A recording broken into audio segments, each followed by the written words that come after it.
Padre Giovanni Saraiva, da Parquelândia, daquela igreja redonda. Padre, a igreja aqui no nosso estado, como instituição, quer dizer, circunscrição eclesiástica, chamava-se até o ano de 1915 Diocese do Ceará. Gostaria que o senhor falasse sobre essa mudança de nome. O primeiro bispo do Ceará foi Dom Luiz Antônio dos Santos.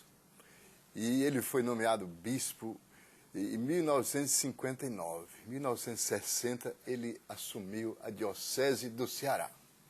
Assumiu a Diocese do Ceará com aproximadamente 650 mil habitantes, a todo o estado do Ceará. E ele ficou até 1881. Ele assumiu em 1860. 60 a 81. Ele ficou 21 anos. Perfeito. Aí, depois, que ele era do Rio de Janeiro, de Angra dos Reis.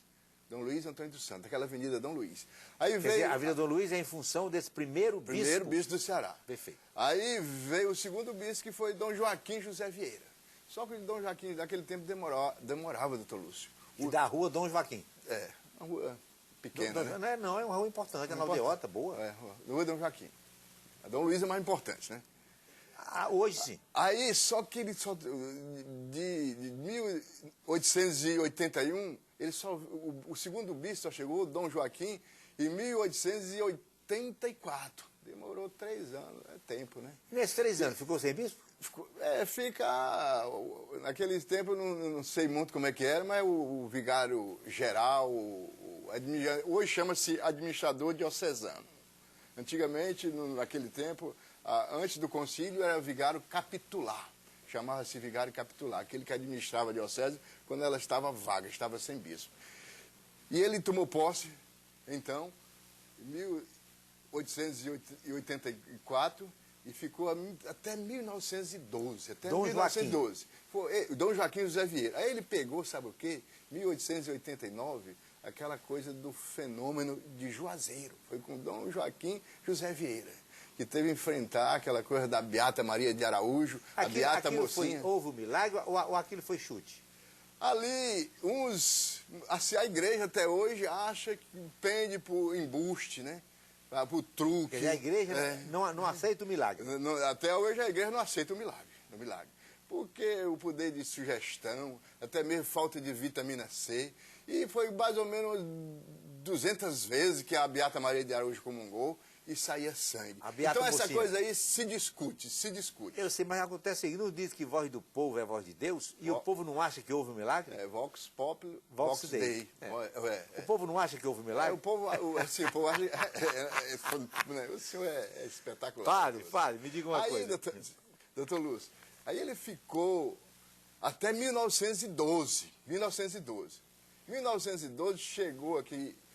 Esse bispo, Dom Joaquim, ele era de São Paulo. Aí em 1912 chegou ao Ceará, sabe quem? Dom Manuel da Silva Gomes. Que batiza a rua Dom Manuel. Dom Manuel. Aí ele foi o terceiro bispo do Ceará. Agora, em 1914, foi criada a Diocese do Crato, lá no sul do Ceará, e a Diocese da Zona Norte de Sobral. Ao mesmo tempo? Foi, concomitantemente. Eu acho que foi Crato, concomitantemente. Crato e Sobral. Quer dizer, a segunda e a terceira. Aí o Ceará não contava mais só com uma diocese, com 2 dioceses.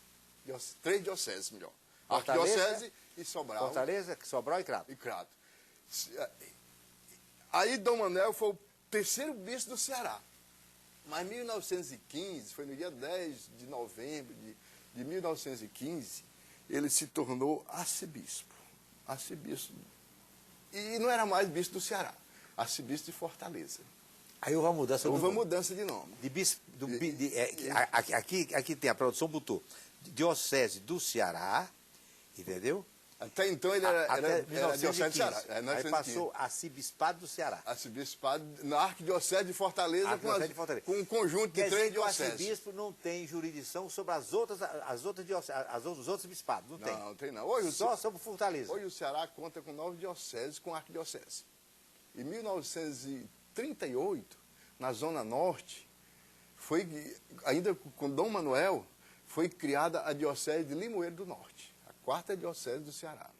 Aí, então o arcebispo, ele é chamado de sufragâneo, tá entendendo? Essa palavra sufragâneo, quer dizer que é o irmão mais velho, entre os irmãos, só para ter uma ideia, quando acontece uma reunião com o Papa dos bispos do Ceará, que hoje são 9 dioceses, quem está na frente, quem primeiro fala, evidentemente, é o senhor arcebispo. Sim, mas também, em contrapartida, não se pode dizer que o arcebispo de Fortaleza, por exemplo, Dom José Antônio, é o chefe da igreja no Ceará. Ele é chefe da igreja em Fortaleza. Foi na Arquidiocese de Fortaleza, sim. A Diocese de Quixadá tem o seu bispo. Iguatu,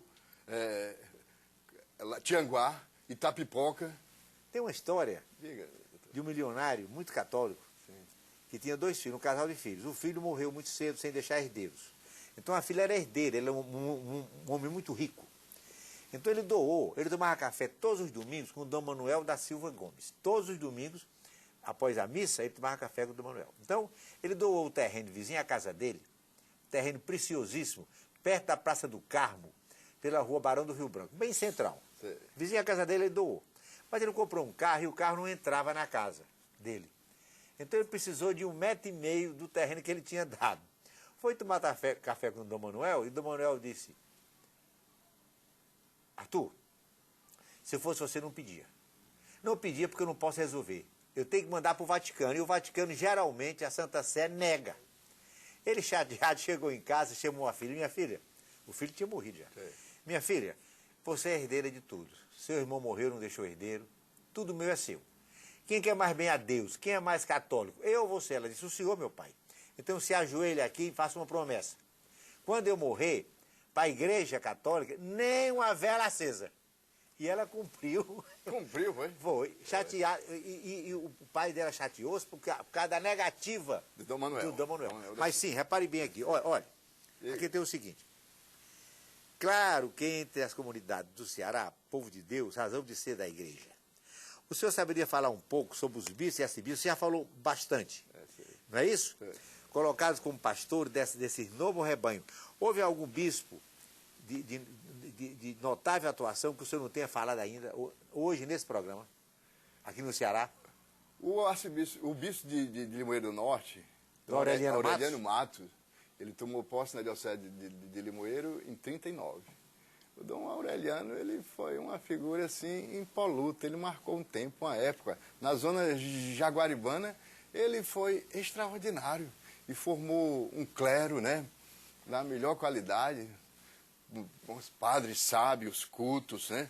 E do clero de Limoeiro do Norte saiu uma figura grandiosíssima, que chegou o mais alto grau na igreja, que foi Dom José Freire Falcão, né? Cardeal arcebispo. Chegou a ser arcebispo de Brasília, não? Ele é arcebispo emérito de Brasília, e ele participou do conclave no qual elegeu o Papa Bento. Ele participou do conclave da eleição do Papa Bento. Então ele é do clero de Limoeiro do Norte. E como é que está hoje a situação? Depois de Limoeiro do Norte, aí em 1959, um padre da Diocese de Limoeiro do Norte foi criado na região Centro-Sul, a Diocese de Iguatu. E Dom José Mauro de Ramalho Alarcón e Santiago, filho de Russa, foi nomeado bispo de Iguatu. Bem novo, 36 anos por aí. Ele ainda está vivo, Dom Mauro Ramalho de Alarcón Santiago. E foi um grande bispo, um bom bispo lá na região Centro-Sul do Ceará. Foi uma pessoa extraordinária, continua vivo, já com 90 anos, o Dom Mauro Ramalho. E depois, só um retratozinho aqui do Ceará. Em 63, foi criada mais uma diocese no Ceará, que foi a Diocese de Crateús. A Diocese de Crateús saiu da Diocese de Sobral, da Diocese de Sobral. Que o bispo também foi aquele progressista, conhecido Dom Fragoso, Dom Antônio Batista Fragoso. Muito polêmico. Muito polêmico, e muito da justiça social. Esteve muito na Berlinda, porque os militares achavam que ele era muito de esquerda e até comunista. Ele não tinha nada disso, né? Mas me diga uma coisa, olha, repare bem aqui. Como é que está a posição hoje do Padre Cícero? O Padre Cícero, existe uma luta grande. Ele foi reabilitado já? Não, ele não foi reabilitado, né? aquele negócio de 1889, da Beata Maria de Araújo, a Beata Mocinha, aquilo marcou. A Santa Sé, até hoje, não engoliu aquela questão. Então, essa palavra embuste, Padre Cícero embusteiro, é ou não é? Então, para desfazer isso aí, e o Padre Cícero alimentou. Ele era um homem um tanto quanto sábio, mas não era tão sábio para discernir, distinguir se aquilo foi milagre ou não foi. De tal modo que existe uma luta ferrenha, grande, enorme. O atual bispo do Crato disse que recebeu até um milagre, foi curado por conta do Padre Cícero Romão Batista, mas ele não foi reabilitado. Quer dizer, se o Padre Cícero hoje fosse padre, ele não podia celebrar porque ele estaria suspenso de ordem. E o Dom Helder Câmara, qual é a posição dele hoje? Ele não foi beatificado ainda, né? Não, o Dom Helder Câmara, foi declarado servo de Deus. Depois de servo de Deus, é a beatificação? Depois de servo de Deus é a beatificação. E para ser santo, o que é que vai precisar? Precisa ser beatificado. Antes de mais nada, é beatificado. É o segundo passo, primeiro servo de Deus, ele já é, Dom Helder já é. E precisa de milagres. O Papa também, que é a autoridade maior, pode dispensar. Mas o padre já dispensou em algum caso de algum santo o milagre? Dispensou. Agora o Papa dispensou para canonizar o São João XXIII, o Papa do Concílio Vaticano II.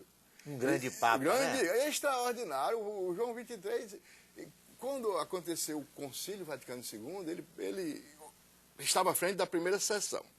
Quando terminou a primeira sessão, lá no final de 62, foi de 62 a 65 o concílio, ele se dirigiu aos padres conciliares, porque todos aqueles que participavam do concílio tinham o nome de padre conciliar, os padres conciliares. Então ele se dirigiu a eles dizendo assim: olha, quando vocês, para o Natal eles vinham, né?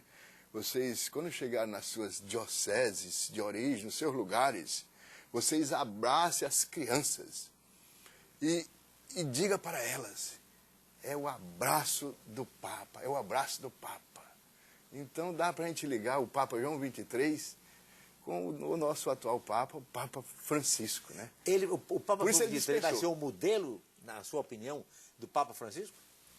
Vai ser o modelo do Papa Francisco? O Padre Francisco vai seguir as pégadas do Papa João XXIII? É claro que a questão do Concílio Vaticano II, as aplicações do concílio, papas bons tivemos. João Paulo II, o Papa Bento, Paulo VI foi extraordinário, que sucedeu a João XXIII, mas realmente botar o concílio para frente, levar a sério as questões do mundo, as angústias, as alegrias, as esperanças, as tristezas e as angústias, diz ao Concílio Vaticano II, são também as alegrias, as esperanças, as tristezas, as angústias dos discípulos de nosso Senhor Jesus Cristo. E nesse sentido, nós percebemos com muita clareza, mas com muita clareza mesmo, essas atitudes no nosso querido Papa Francisco. Nosso querido Papa Francisco, que terminou a sua viagem pastoral como peregrino da esperança, como apanágio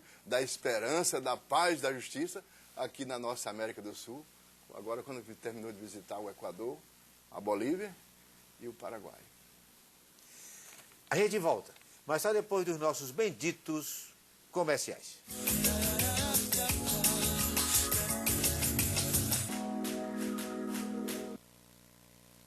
Jangadeiro 25 anos apresenta Miss Ceará, 60 anos de tradição e beleza do maior concurso do estado. Depois de alcançar o mais alto lugar da beleza brasileira, com a eleição da cearense Melissa Gurgel como Miss Brasil, o Ceará se prepara para eleger mais uma linda mulher. Dia 31 às 21h20, na tela da Jangadeiro. Oferecimento Fructis Cachos Poderosos. Recria e memoriza seus cachos. Via Sul Shopping, viva cada momento. Água Santa Sofia, pura até no nome. Saúde para todas as gerações. Prefeitura Municipal de Fortaleza, Bambam Calçados e Visano.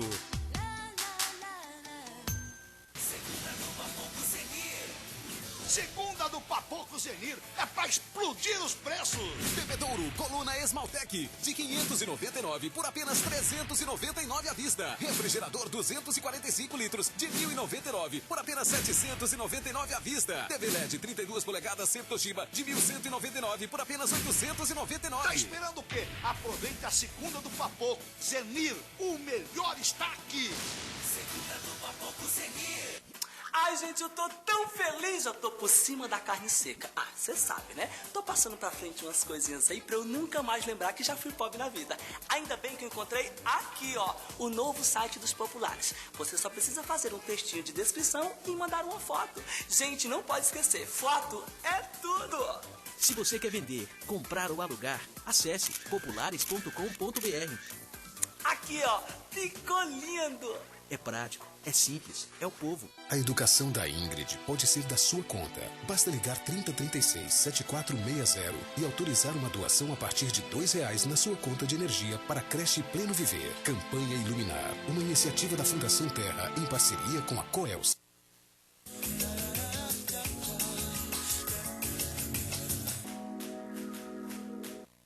Padre Giovanni, pároco da Parquelândia.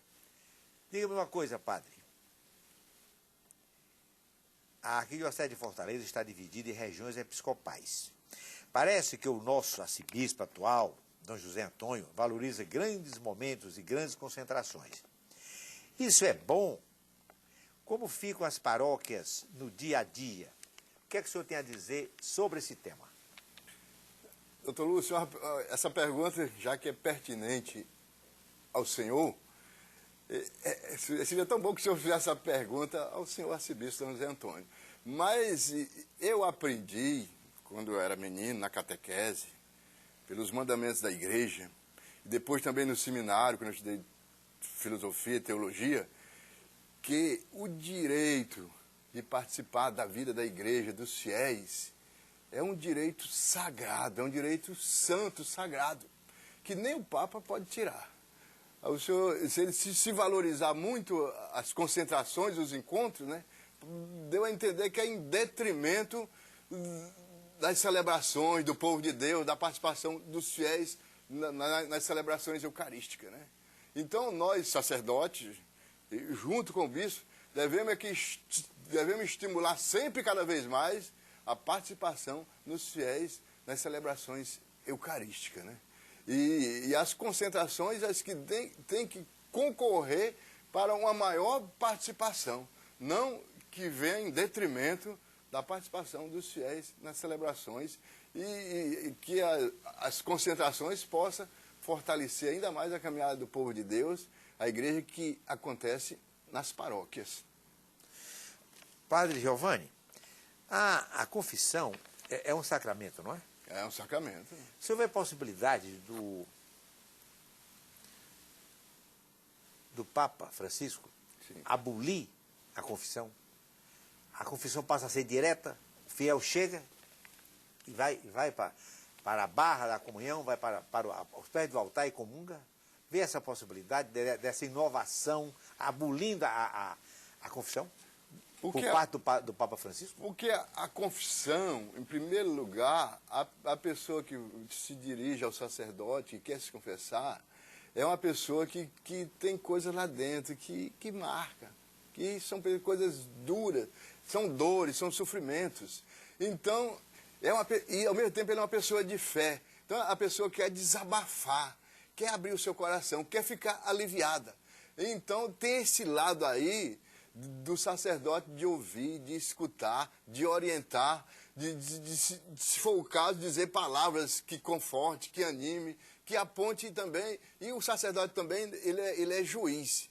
E uma outra coisa que é imprescindível, indispensável na confissão, que é a absolvição, o perdão de Deus. E o sacerdote é instrumento de Deus. Então, ele, em nome da igreja, ele absolve aquela pessoa. Então, eu acho que não tem possibilidade de ser uma coisa assim, como que quase automática.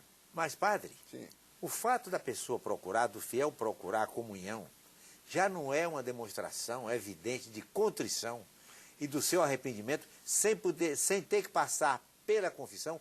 O senhor não acha que o número de fiéis que comungam iria aumentar muito se fosse abolida a confissão?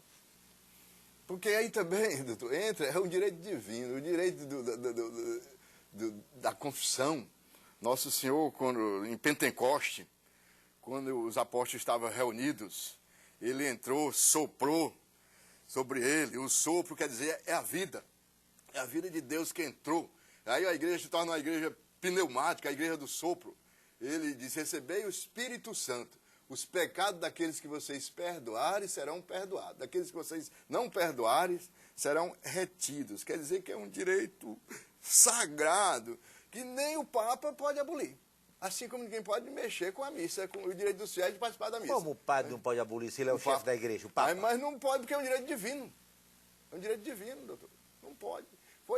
É do próprio Deus. E nós que temos fé, cremos na força, no sopro de Deus, pelo seu Espírito que age no mundo. E agiu concretamente quando a igreja nasce, através de Pentecoste, daquele acontecimento inaudito, maravilhoso, que foi Pentecoste, quando o Espírito de Deus veio, e assim a igreja nasce, é fundada por vontade de Deus, Criador e Pai, que se revelou, que veio ao mundo em nosso Senhor Jesus Cristo, e que mandou o seu Espírito, que é um Espírito de força, um Espírito salvífico, que quer salvar a humanidade.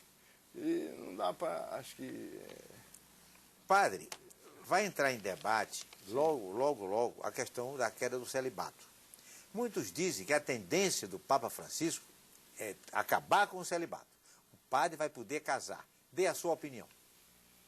É o seguinte, essa questão se discute muito na igreja, tem muitos bispos que acham, por exemplo, um padre, ser padre na Amazônia, lá falta padre. Tem até Dom José Maria Pires, que é conhecido pelo Dom Pelé, também um bispo daqueles progressistas, que foi arcebispo de João Pessoa.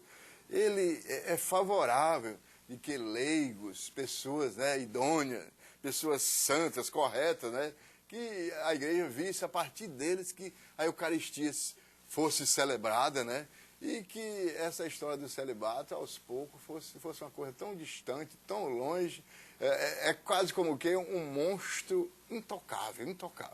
Continua assim? Não existe uma tendência forte na igreja, inclusive do Papa atual, para acabar com o celibato? Mas acontece que o Papa Francisco, ele está lá na Cúria Romana, né? E ele não é, embora a igreja seja monárquica, seja uma igreja que, a partir de uma pessoa só, mas ele sempre tem que ouvir todo um corpo, toda uma equipe. É uma igreja colegiada. Eu falei que o Dom Falcão, ele é cardeal, quer dizer que ele ajuda o Papa, 100 cardeais mais, aqueles que estão com a cabeça boa, ajuda o Papa a governar a igreja. Então essas questões não podem ser assim de uma hora para outra, né? O Papa tomar uma atitude sem ouvir. E também tem que ouvir também o povo de Deus, né? Mandar cartas para as bases, para os bispos, depois os bispos enviam às comunidades, às paróquias. Então todas essas coisas, a igreja sempre é bastante cautelosa com essas questões. Então não é assim tão fácil, doutor Lúcio. Corre, que está faltando padre. Sim. Por exemplo, na paróquia das Graças, que eu faço parte, que pega a zona praiana da Tabuba, do Icaraí, Iparana, Umbuco. Então, o padre auxiliar, o vigário auxiliar, foi promovido e foi ser vigário no interior, vigário titular. Sim. Então, nunca mais apareceu. O povo do Padre Henrique tem que dar conta, parece que 18 comunidades, só ele. Porque é verdade que está faltando padre e que pouca gente diminui cada vez mais aqueles que querem ser padres. E há essa carência e que as obras das vocações sacerdotais estão perdendo a força? Hoje, na igreja, com o nosso atual arcebispo, Dom José Antônio, a obra das vocações sacerdotais, antigamente chamava OVS, Obra das Vocações Sacerdotais, hoje é a Pastoral Vocacional, ela existe até na nossa paróquia. Eu contribuí já, quando eu trabalhei na Paróquia da Paz, há 12, 13 anos, 15 anos para cá, outros 4 anos lá, eu lá fundei até a Pastoral Vocacional, lá na Parquelândia, Nós temos também a pastoral vocacional. Nós rezamos pelas vocações e contribuímos materialmente.